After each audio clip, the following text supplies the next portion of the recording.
துக்கங்களை சுமந்து கொண்டீர்.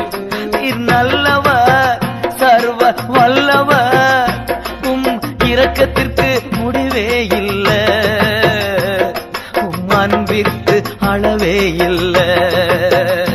அவை காலை தோறும் புதிதாயிருக்கும். மனதுருகும் தெய்வமே ஏசையா, மனதார துதிப்பேன், ஸ்தோத்தரிப்பேன்.